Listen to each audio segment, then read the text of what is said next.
Hello, everyone. Welcome to day 13 of the virtual reading fair. We have 5 days left. This is a morning session, and we've been reading together for 13 days, twice a day. It's been a wonderful learning experience. I'm Meredith McGee, the chairperson of Community Library Mississippi, and I let all of these other wonderful readers and learners introduce themselves. Yes, good morning. I am Vicki Jenkins, and I am the co-chair of the Community Library Association, and I am thankful that we are experiencing a good reading fair. I'm William Tress, the author of Reverse Guilty Plea and the New Populist Party. I've been with Ms. McGee's Publishing Company since 2013. I'm Robert Good Lee morning. Williams III. Wait. I'm Robert Lee Williams III. I'm 6 years old. I'm going to the first grade. What's the name of your school? Tender Ages. I'm Annette Stafford, Greenville. Hey, Gigi. Good morning. I am Dr. Janice Neal Vincent, retired university professor, performance artist, and I am really enjoying this virtual reading fair. Well, thank you. It's been an honor to have you. You bring so much to the table. And so, Trey, I understand you want to be the first reader. What are you reading today? And show us, hold it up so we can see it, because I'm typing it in the chat. I read Puppy Friends. No, Wait a minute, go slow, hold it slow so I can see it. Puppy what? Puppy Friends. Because Puppy Friends. Puppy friends? Puppy Friends. Okay. Yes. Oh, the friends are so little. Okay, I got it. Yes.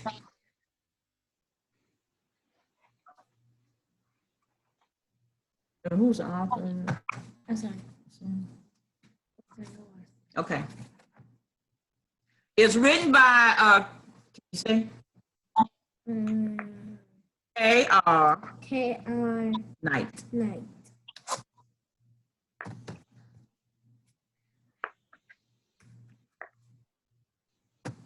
I'm cute and cuddly. How do I know? My two puppy pals told me so.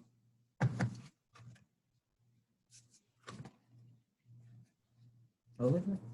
They see what you see. Hold it up. There you go.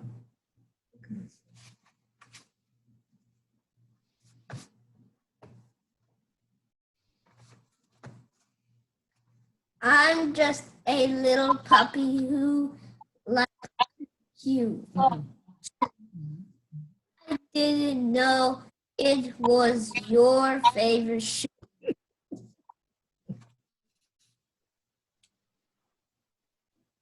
I can't see it. Good morning. Young, and I may be small, but I can leap high for that. Red rubber ball.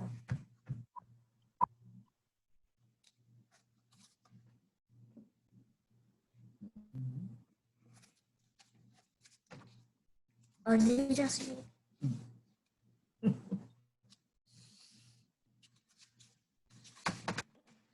Ah, great.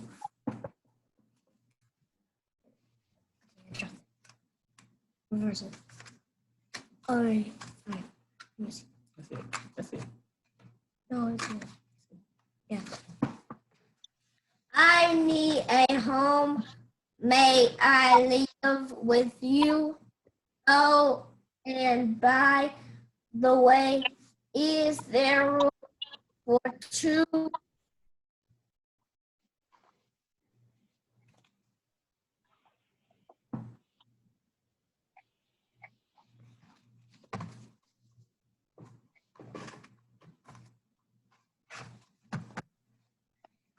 Come play with us. Let's run as run. 3 fun little puppies are better than 1.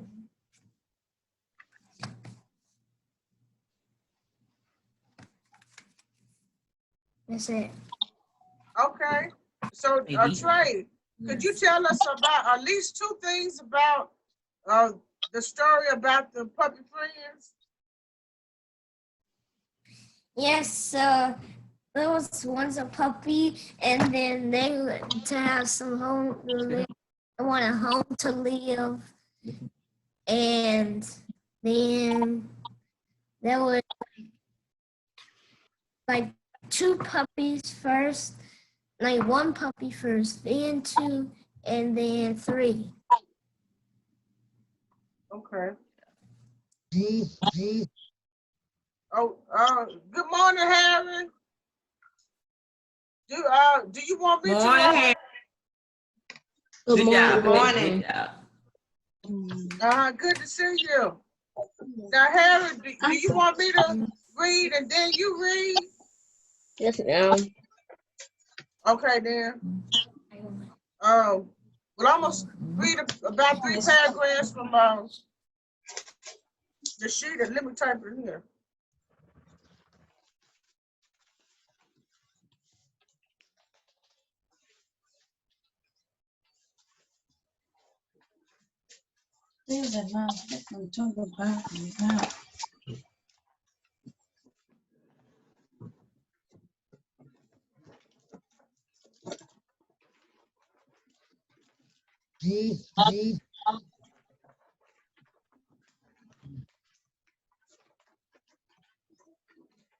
Okay. Of course, the sheeter. This is the cover. This is the Mississippi State Capitol, and that's the sheeter standing outside. The sheeter character standing outside of the Mississippi State Capitol, which is on High Street. That's the back on High Street.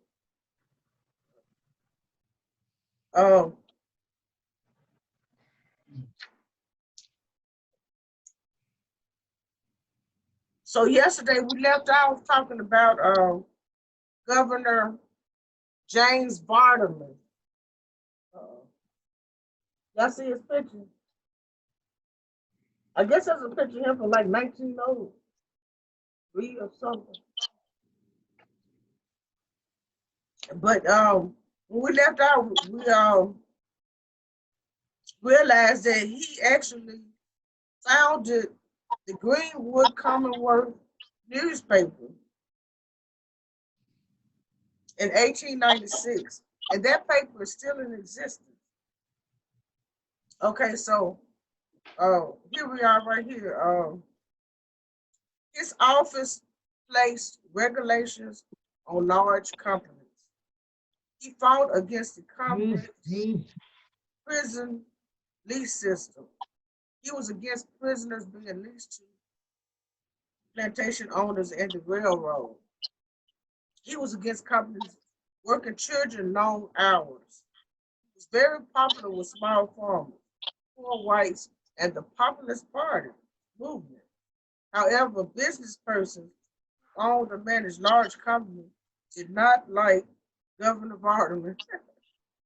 Governor Bartleman supported laws that protected his race, did not believe the laws should protect African Americans. He publicly spoke against funding public education for African Americans. He believed the state should close public schools for African Americans. Oh.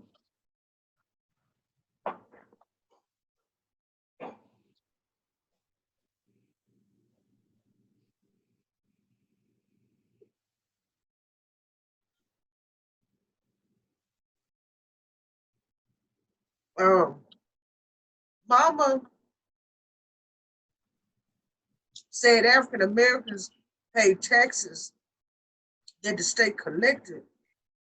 Yet Governor Bartleman did not want to spend state funds to educate them. He argued lawmakers should abolish, which means end African American voting rights and their rights to hold public office. The town of Alderman in Calhoun County is named after him. He only served one term in office. Okay, so that was I'm gonna stop there.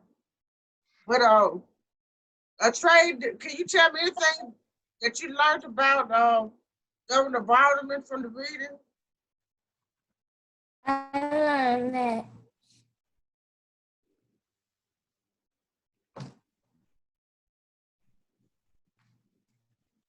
What did she, something she said about him? She just said,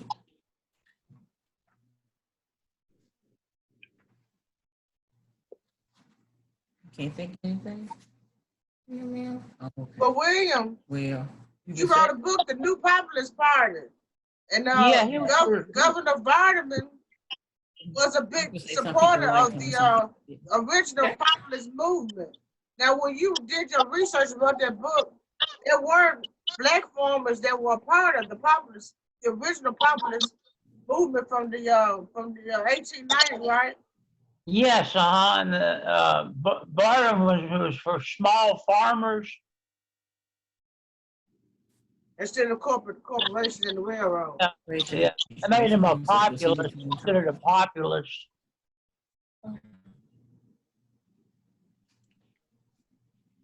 All right, Harry,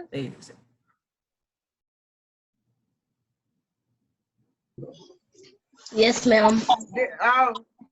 do you have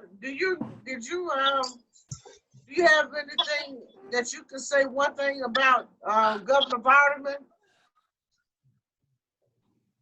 He was a one-term governor. Right. And Harry, did you hear the reading? No, ma'am. Okay. Are you ready to read? Yes, ma'am. Let Trey want to say something. Okay. some people liked Speak him. up, speak up. Some people liked him and some people didn't. Speak up. What you say, Some Trey? people liked him. Some people liked him and some people didn't. He said some people liked him and some people didn't.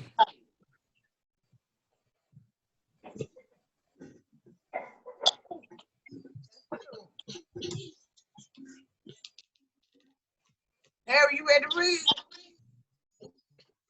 Yes, ma'am.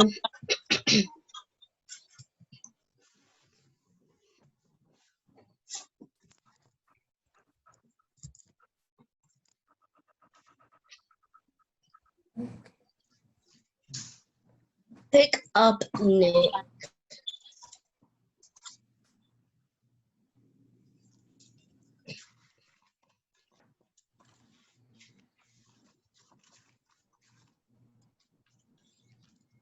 Nick is my little brother. He really likes to cry.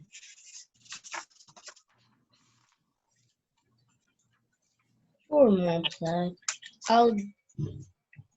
So I said to Mom, can you pick up Nick for a little while? Maybe you can get him to stop. Sure, Mom said.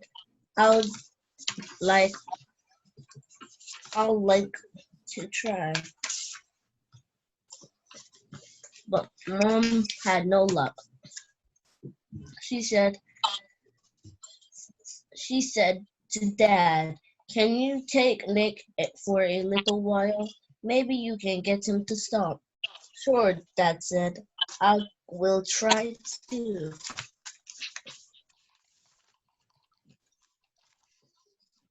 But Dad had no luck. So he said to Grandma, can you take Nick for a little while? Maybe you can get him to stop. Sure, Grandma said. I'll I will see if I can. But grandma had, but my grandma had no luck. She, so she said to Grandpa, "Can you rock Nick for a little while? Maybe you could get him to stop." "Sure," Grandpa said. "N- Now I can try." Maybe, but my grandpa had no luck. So he said to me, you pick, can you play with your Nick for a little while? Maybe you can get him to stop." Sure, I said. Sure, I said. I will pick him up. It's my turn to try.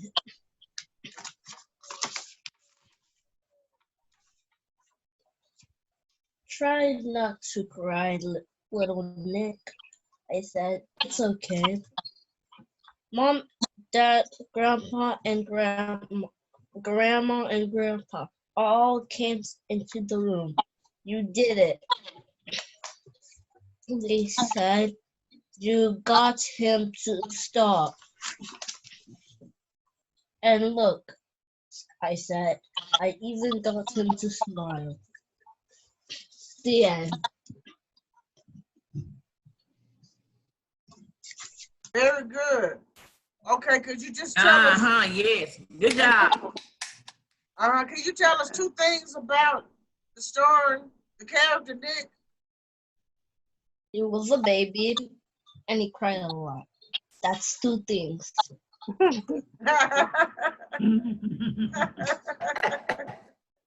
Okay. Just All like right. my baby brother. All right. Any other comments or questions? I like that baby that at the end that he was happy. Yeah. Okay, who's reading next? I'll go ahead and read if you want me to. Okay. This is from my book, Reverse Guilty Plea. Frequently, the rights allowed under the U.S. Constitution are denied those accused of crimes. The rich are often able to afford expensive lawyers and receive lighter sentences. The courts are backlogged with excessive caseloads, and it takes too long to properly review a defendant's facts as they pertain to their legal case. I hope this novel alerts readers to these problems and invokes solutions to these complicated issues. Many guilty or wealthy and elite are pardoned, and too many who are innocent are in jails and prisons. Felons with powerful social capital often have their rights restored, while those who lack such connectivity remain voiceless politically. In jail, people will have more bad days than good ones because it is unnatural for a man to be bossed around from sunrise to sunset. In jail, men stand in line like children to receive cold grits and cold coffee. Then there is the issue of lights on and lights off. As a matter of principle, it is next to impossible to have a guilty plea overturned. I hope this story will encourage defendants to personally work on their case by reading case laws and ordinances. Public defenders are in short supply. We need more of them who are dedicated to discovering the truth of the case and not just doing for their clients what the system dictates. Probation fees are very expensive to people earning low wages or no wages at all. The judicial system needs to be revised. Defendants' inability to obtain jobs encourages people to re-enter the prison system. Every citizen, regardless of whether or not he or she has carjacked a car or stolen a rack of clothes at a department should have full citizenship rights. Voting is a constitutional right that every citizen should be guaranteed. Therefore, after a felon serves his or her sentence, he or she should have the right to cast his or her ballot. Isn't every felon a citizen? We need to think deeply about our poorly run judicial system. Every citizen has a voice. I strongly recommend ex-cons to write their political representatives, even if one can't vote, he or she has a voice, use it. It's more powerful than you can imagine. One voice, one call, one letter, let's do it.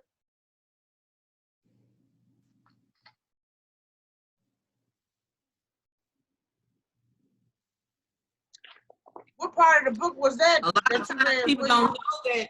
That was the end of it, the conclusion.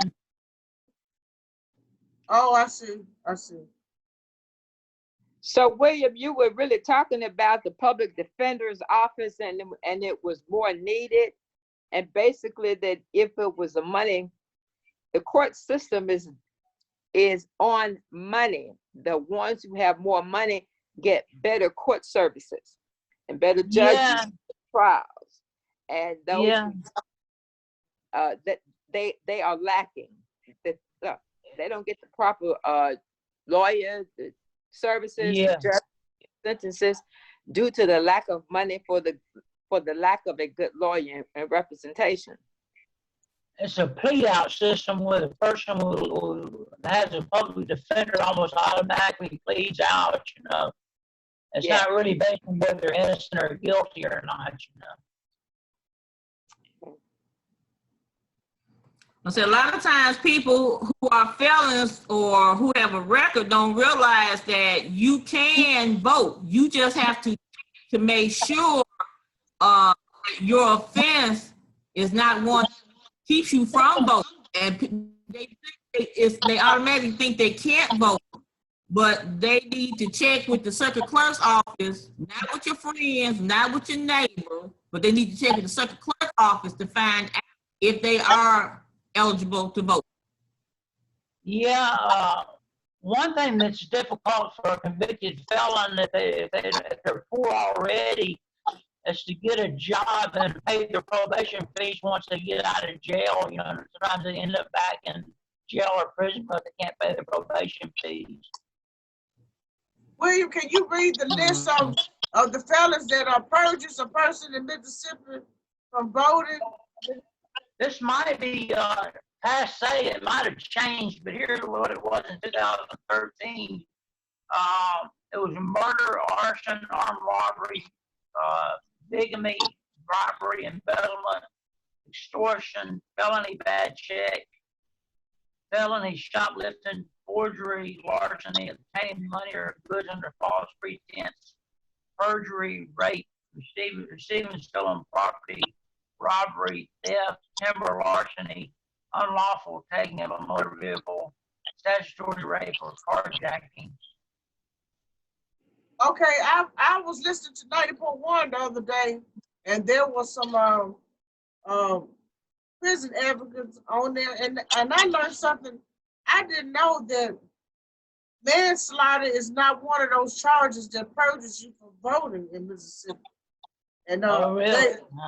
Because I thought murder included everything, but if you were convicted of manslaughter in Mississippi, you can still register and actively vote.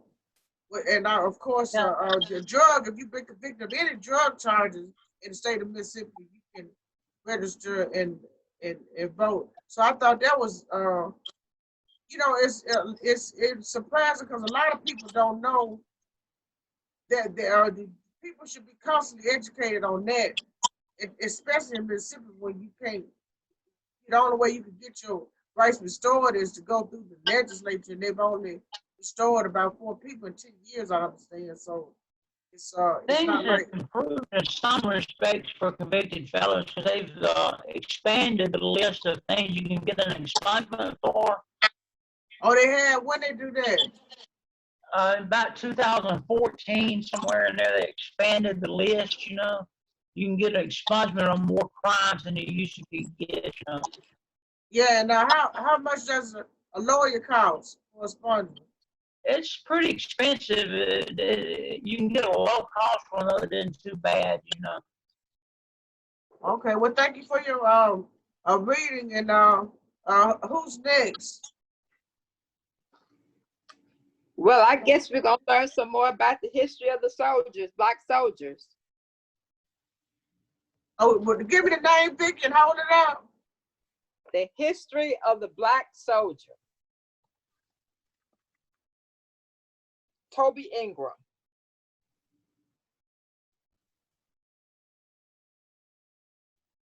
You see? I got you. I got it. I just gonna put it in the chat so people know what you're reading. Okay. Okay.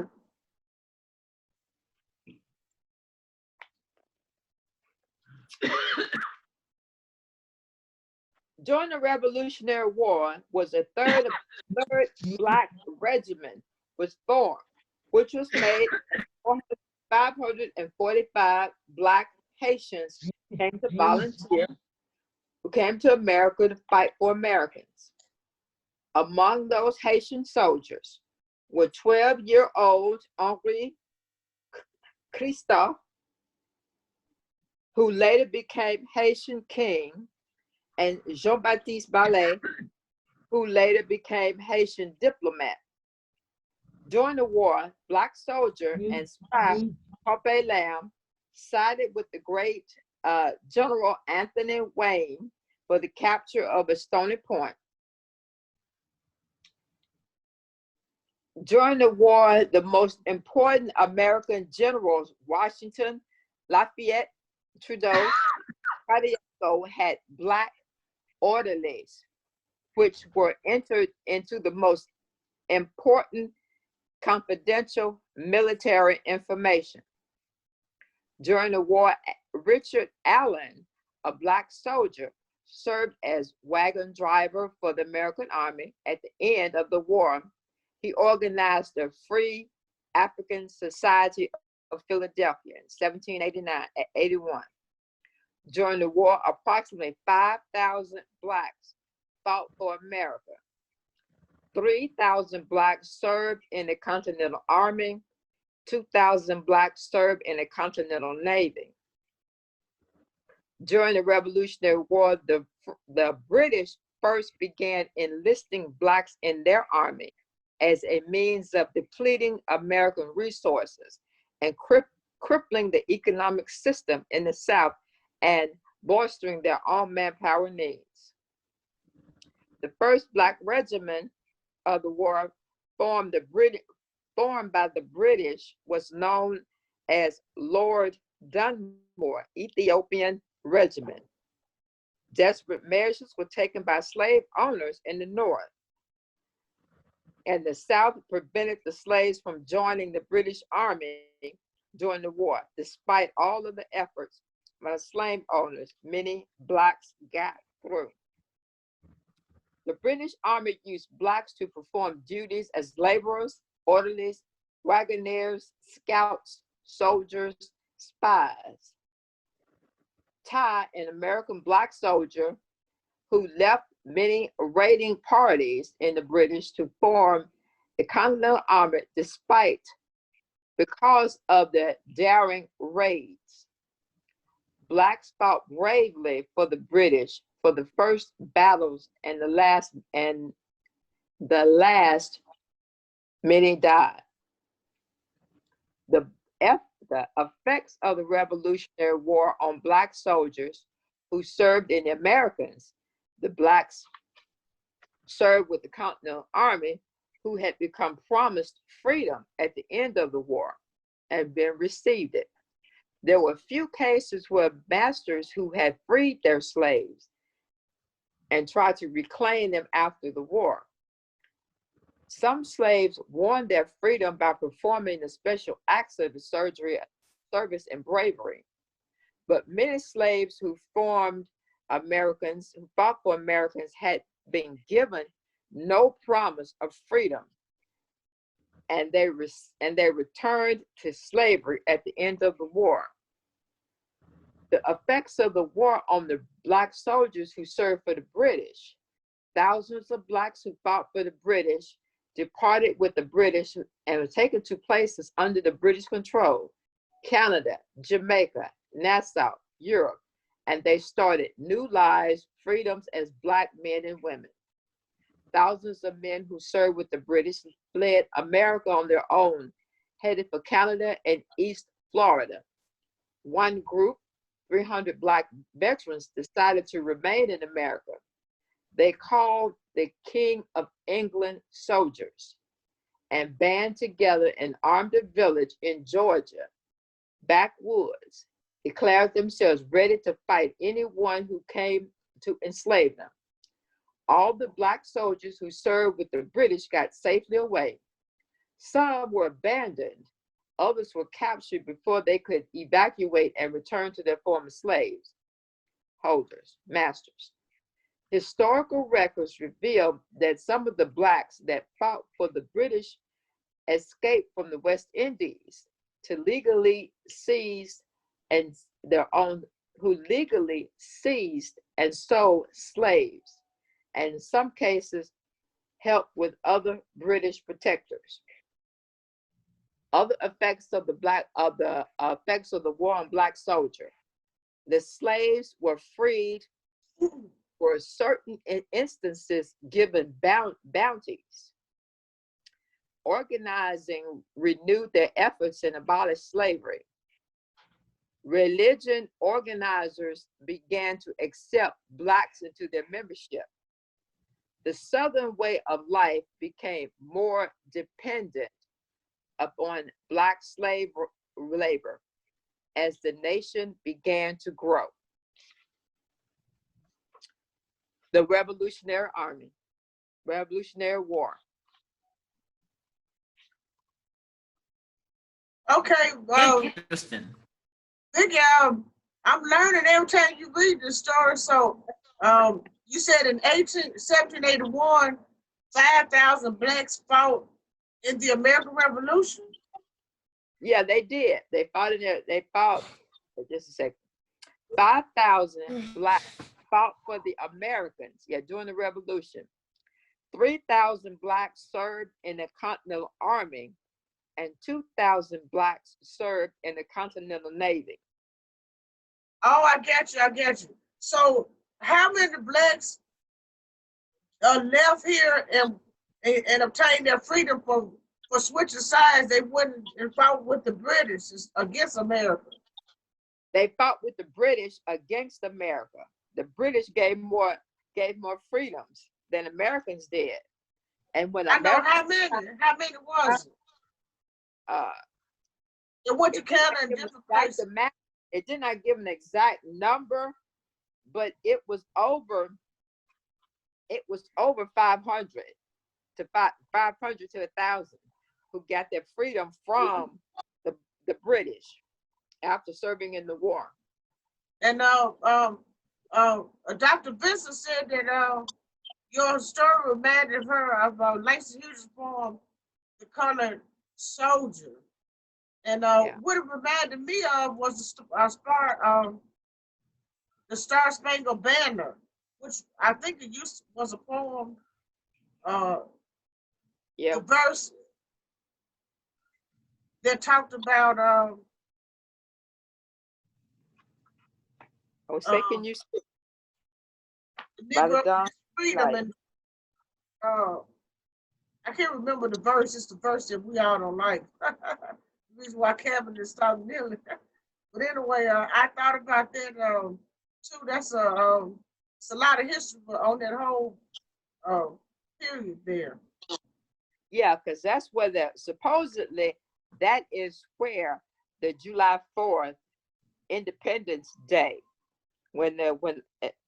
that's where they came from at the beginning of the Revolutionary War, because it started in 1776 and it went to 1778. Okay, and so I was thinking about that you was reading about the American independence, which gave freedom for the white European in this country that had conquered this country. And I was thinking about, I was reading about Barterman, and he did a lot of things for white Mississippians, but he didn't do nothing for black Mississippi. He didn't even want us to, he didn't even want the funds to even educate us when we were paying taxes.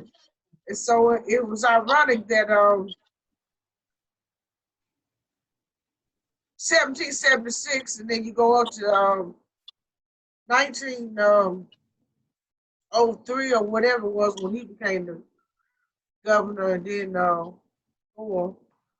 and you come up to 2020. Okay, so any other comments or questions?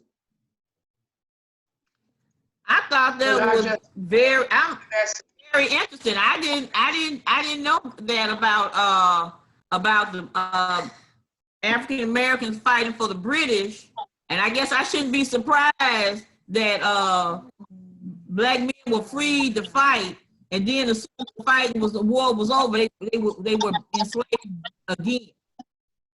Well, that is true. The British gave them more freedom to fight, and the British did take them to bring them to Canada, Jamaica, Nassau, were at the time that they were freed and given their land and their property. And it was the British That was an incentive. That was an incentive. That's Yeah. what I'm saying. That was an incentive to say, I'm going to fight against the folks that are holding me and mine down. I have something Yeah. to say. So, And that's what the British was So- getting them to do, to fight America. And the British was trying to deplete the Americans from their own soldiers, because the South was becoming dependent and more dependent on slave labor, because the South could not function without the slave labor. But that's what made the South control the economy. We had more millionaires in Natchez than anywhere in the world because of our labor to cotton. But that that's Now this afternoon, we will start with the Civil War. That's the time from 1861 to 1865. That's the Civil War. So. very good. And Dr. Vincent, you had you was making a statement on that. Well, I think the point has been well taken. Oh, Yeah, it's been well taken, because for me to get to the colored soldier, the length of the colored soldier, but that gives what she was talking about reading there is the essence of that. And the whole idea about the slavery regime is that we were fighting still to be inclusive, locked out citizens of society. The same thing is going on now. And America is a very complicated story in and of itself. And when we bring into the South and the things that are going on with the governors and the president, it's all rolling back down to what she just read. Yeah. The control element and money. We got to have them for money. We're going to make them now pay taxes, but we're doing what we want to with their taxes. But look at the opposite. America was fighting Britain because they wanted independence from Britain. Then they wanted the blacks to be dependent. They wanted the blacks to be slaves. They wanted to be under the British control, but they wanted to control the black slaves. Seems like to me that's exactly correct. That's exactly correct. And I've always said the scum was kicked out of England, came over here and dragged us against our will with him. Yeah. That's exactly correct what you said. So America is still searching to be America. And until America's soul gets right, we'll never see America be what it is supposed to be. One good thing the British did was take them to Jamaica, Canada, when all of these were under the control of Britain, but the British, the black soldiers and the British and the blacks were free on their own property, on their own money, and they were free in Jamaica and Nassau, but they were free and owned their own land and their own money and their own property. I think that was better. Yeah. Well, Anytime you have your freedom is better. But when Exactly. you're dragged over against your will and you have no control over getting back home to where you were dragged from because of the wall that kept you away from your place, that makes a big difference in a person's life. And we can see all the violence that's disrupted because when people get angry, they start thinking about who they are, where they came from, how we are subjugated still to this crazy system that does not know what it is. Yeah. That's right. Okay, so we have two readers left, Lynette and Dr. Vincent. So either one can go. It doesn't matter. Oh, Trey, I want to ask you something. Trey, I know that this is like college level reading, but I want to know, did you take away anything about the black soldier discussion at age 6? I did have a question, but it was solved. I said, did some people survive? Gigi told me yes, and then I said I thought some people were dead, and then she said just now. I didn't understand. He was wanting to know if what he was wanting to know was, did some of the soldiers survive? And I told him yes, some of the soldiers did survive, and they some of them moved to a new home, and some of them stayed in America. Yes. Yes, and some of them died. Yes, that's what he was asking. Yes. Yes. I have a book here that I want to share, but I don't know if there's time to do it. I will not be able to be here this afternoon because I have a performance at Smith Robertson Museum on midwifery. And I had already told Miss McGee that some time ago. Right. I can share the Selma book. It's really not that long, but is there time to share the book? How many pages is that book? Oh, now I don't know the number of pages, but it's actually a picture book. It's got a few words and it's actually a picture book. I see what you're saying. Hold it up. I'm gonna type it in the chat. Hold it up for me. Oh. I'll just read this afternoon.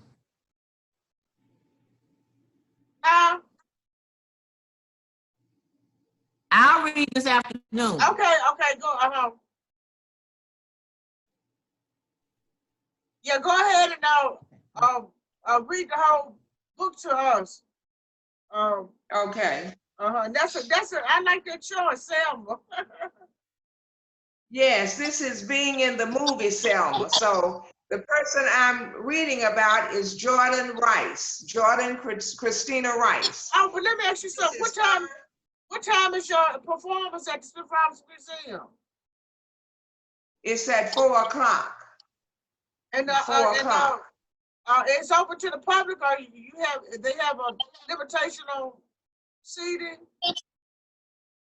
Well, it's a Zoom project, but one of the ladies, I understand, was not able to set herself up on Zoom. So that's the reason why the participants have to go down to the Smith Robertson Museum. But yes, there's an invitational meeting call out that Dr. Alfredine Harrison sent out. Well, can you share the video with us? Well, I will mention to Dr. Harrison. I will let her know. And so if there's anybody who might want to Zoom in, then I can get the information from her about that, what you need to do to Zoom in, what that number is. Okay, very good. And now I'll email you our email addresses. Okay. All right. Thank you. So this is Jordan Christina Summer Project 2014 through February 2015. Jordan Christina was one of the girls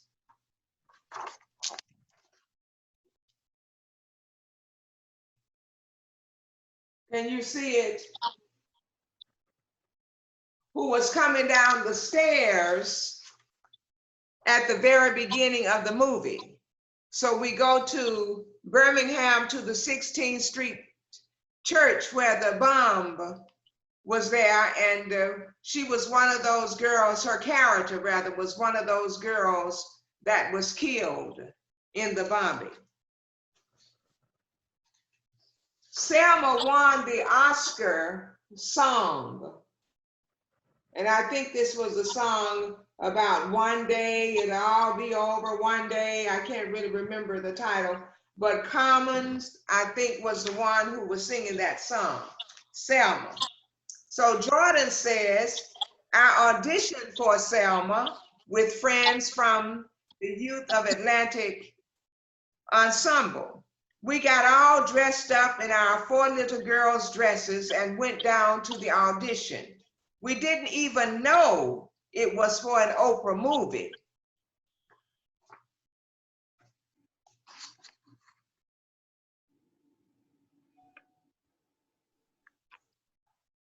On the way home from the audition, this van was in front of us. We decided that it was a sign. What do you think?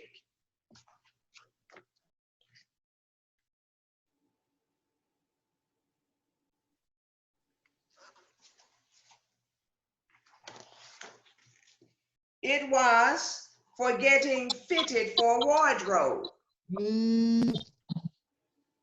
So she's getting fitted for her wardrobe for the movie. Common was the first person I met on Selma. He's the man in the middle. And that's Jordan Christina. I don't know the name of the other man, as she didn't mention him. I had to audition 5 times before I got the part. The one thing that was holding me up was that I didn't have the Southern accent they wanted. She's very articulate. So we asked for a CD with the accent they wanted. They said they probably couldn't give us that, but then they did.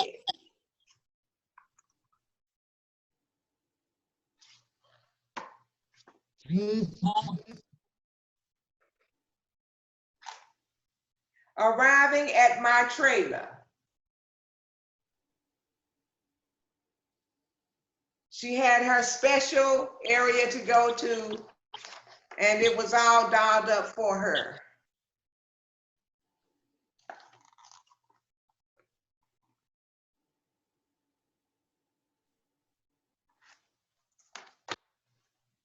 Hair and makeup, wardrobe.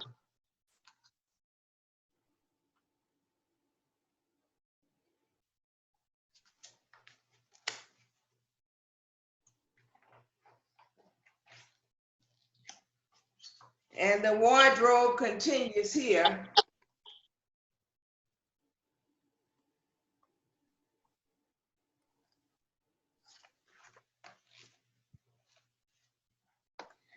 So these are other cast members Christina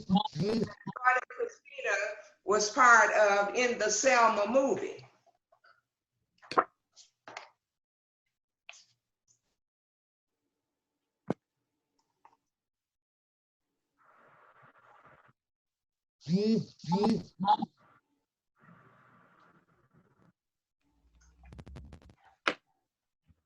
Here is the bombing scene.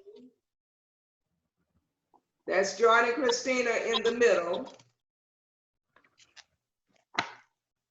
And of course, she's doing snacks. Ask me why I had to get an ice pack from the medic. I had a vaccine the day before and my arm got swollen while on set. So she's waiting there.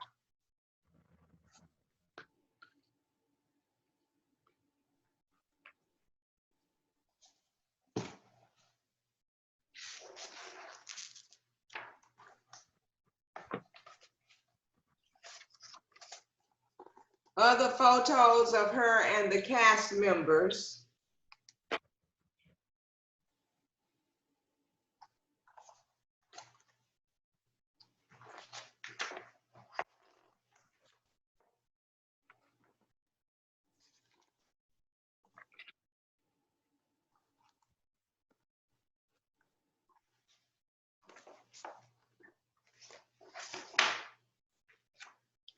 She came to Jackson, Mississippi, and was honored by the city council.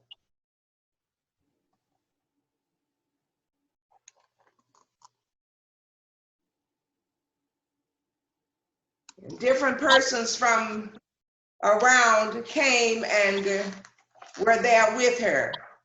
Well, where is she from? She's from Atlanta, but her mother is from Mississippi.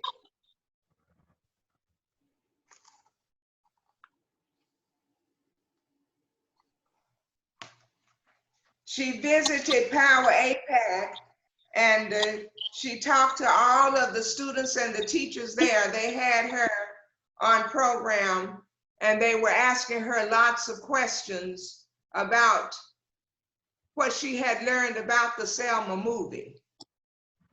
And these are other photos from the different people who came to wish her well. Well, this morning I was talking to Jordan Christina Rice. She called me and wished her grandmother happy birthday. And I told her that I was going to share this book with everybody at the virtual meeting. She had forgotten all about all of this because now she is a teenager. She's a junior in high school and she does online classes. So she had started those last year, long before the coronavirus. And I said, well, you need to go back and find your book. I'm going to have to do that, Grandmama Janice. You're telling me all these things I can't remember. So that's Jordan Christina Rice talking about her experiences with Ava DuVernay, the producer of this Selma movie. And since we were talking about John Lewis, Congressman John Lewis, I wanted to do something that the children would be able to relate to. So this morning I came across Jordan Christina's book. So that's your granddaughter. Yeah, she's my Happy granddaughter. birthday, Grandmama. Congratulations. Happy birthday, Grandmama. Congratulations. Now look, that made me think about, we talked about journaling, so that is something that she did to journal, to keep a diary. Did you see that, Harry? Oh, wow. So how old is your granddaughter That's now? fantastic. Yeah. Oh, she's thank you. She's doing very good. She's studying acting. And she had said long time ago she wanted to be an actress. And somebody said when the movie came out, well, Jordan, you're on your way to be an actress. She said, I'm already an actress. So That's right. That's right. we're wishing her well. That's so exciting. How That old is your so granddaughter? exciting. How old is your granddaughter? Now. Okay, now for that age now, she ought to be, what is a junior in high school? She's a junior in high school. What is that? About 17, about 17. 15 or 16? About 17, 16. I'm 17. Well, I'm so impressed Around that 15 or 16. I think she's 16 now. 16. Her birthday was in February. well, I'm so impressed that she has published a photo book. And she has something that she do book events and take it to the market. Well, her mother is her manager, so she's taken her around to different places for all of the different things that she's been about in the world of acting. And with the Yay Foundation, she was the youngest child. She was age 10 when she started with the Youth Ensemble of Atlanta. And the others were teenagers and they just kind of just wrapped their arms around Jordan Christina and ushered her on. Yeah. So she's made lots of appearances in different places because of the acting that she's working on. And how much is her book? I don't know how much the book is because the mother sent it to me when it was first done, but I will check through here, the mother, and let you know. I Okay. don't know how much it sells for. But I had to make one more comment. I know you Dr. know this person here. You know this person. Everybody should know this person. She works for Kenner Stokes, Mrs. Mangum. Mrs. Mangum, yes, Yes, Mrs. Mangum. But I want to tell you all that Janice, theater and art is just well versed in Dr. Benson's family. Her niece runs the Judah School of Performing Arts, which is a private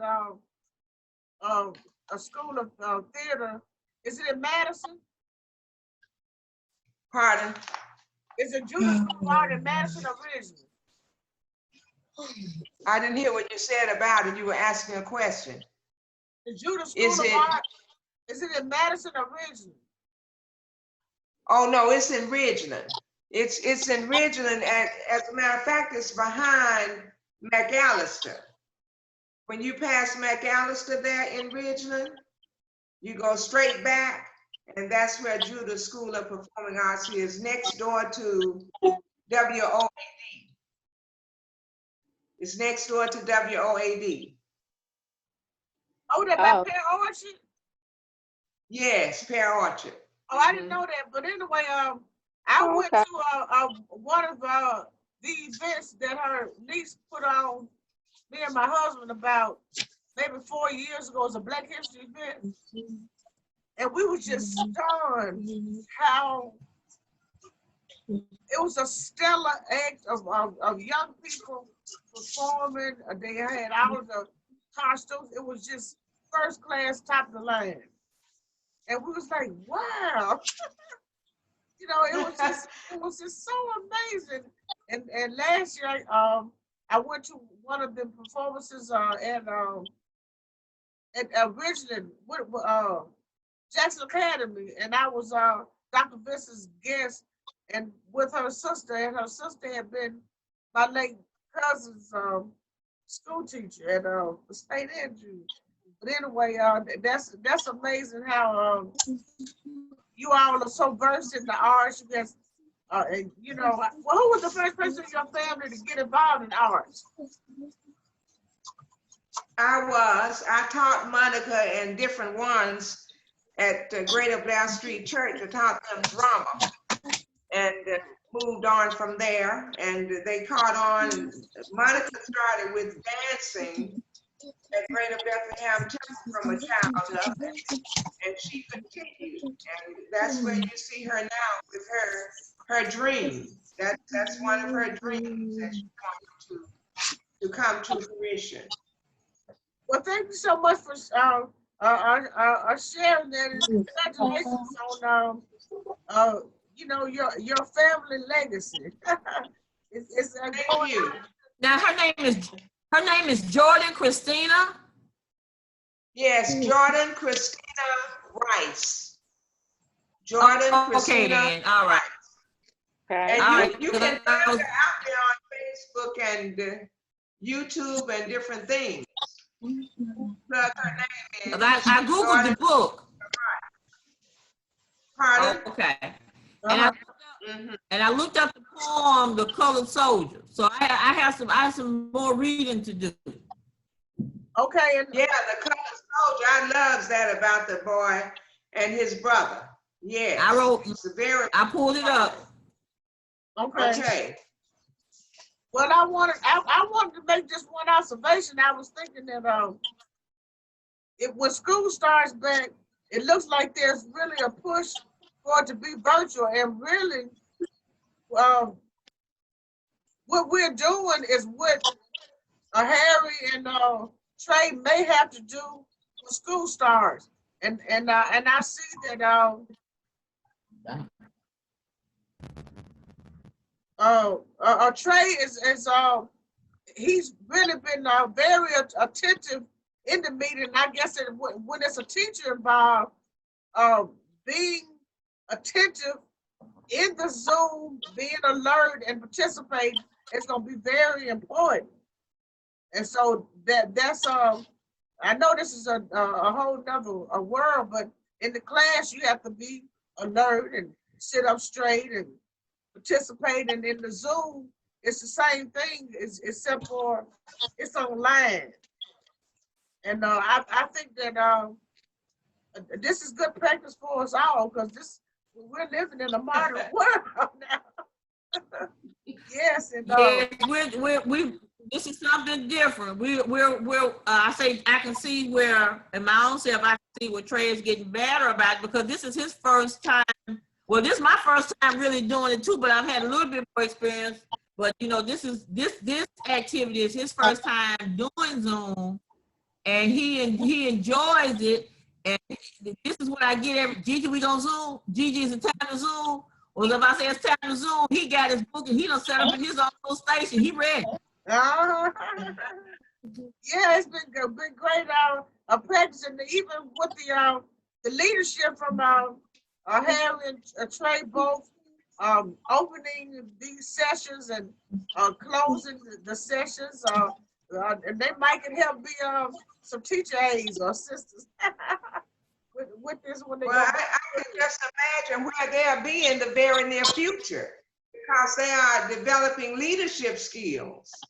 And they are doing so many things in the area of listening as they work with their own stories that they're sharing with us. So that's a great thing. And I think they should continue to be encouraged. Yes, absolutely. That they are paying now. Yeah. Okay, so Trey, are you ready to close us out? You said you wanted to close the session out, and let's stay here until he closes us out. And we're gonna. You reading your statement? Okay.